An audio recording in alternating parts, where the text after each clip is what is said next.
విమానం ఆలస్యమవుతుందన్న కోపంతో ఓ ప్రయాణికుడు సహనం కోల్పోయాడు.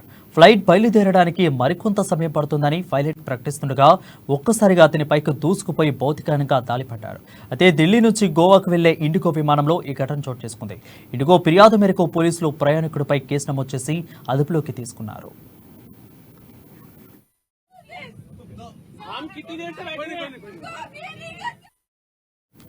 నిన్న ఉదయం ఇండిగో విమానం ఢిల్లీలోని ఇందిరాగాంధీ అంతర్జాతీయ విమానాశ్రయం నుంచి గోవాకు బయలుదేరాల్సి ఉంది.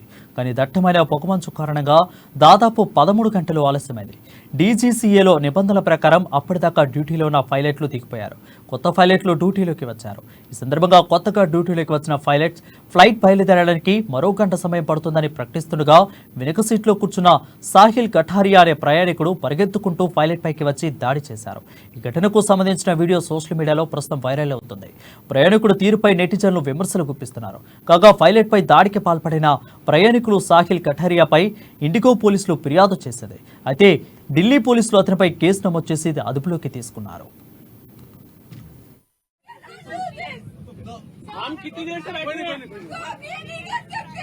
Please, let's not. You are lying.